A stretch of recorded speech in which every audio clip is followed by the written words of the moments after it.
A new trend is gaining traction among young people in China to do nothing in life and sustain one's existence at a minimal level. But the Chinese regime was quick to denounce it. What's behind this phenomenon? Among China's young people in their 20s and 30s, a saying is quickly gaining popularity and trending on social media. That is lie-flatism. Some Chinese netizens also call it the do-nothing approach, or the lie-down movement. The term originated from a post on a popular Chinese online forum, and the forum has since removed the post. The term means lowering one's temptations to a minimum, not working, not buying real estate, not going shopping, not getting married, and not having kids, only sustaining one's existence at a minimal level. It reflects a lifestyle and an attitude to life. People following the idea say they don't want to be slaves of money. A Chinese netizen agrees, saying, no matter how hard you work, you cannot get rich. You are merely a tool that other people use and discard when it's worn out. Think it over. Indeed, we don't need to be so tired. Another says, the greatest devaluation in our society is not the devaluation of currency, but the devaluation of your efforts. This is the most desperate.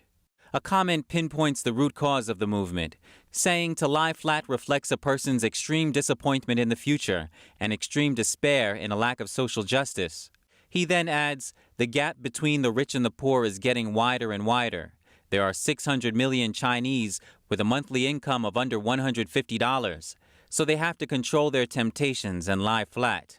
A Chinese official said at a forum earlier this year that China's income gap is still large. Around 720 million Chinese earn less than $300 a month. A 2019 report from the Shanghai Academy of Social Sciences reveals the heavy burden on families that want to raise a child. The report says families in some areas in Shanghai with annual incomes under $8,000 spend over 70% of their earnings on the child, usually until the child turns 15. As the do-nothing approach gains popularity, the Chinese Communist regime started to take notice.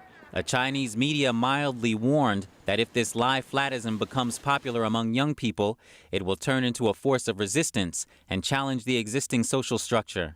Beijing began to adopt a harder stance as the trend grew in popularity.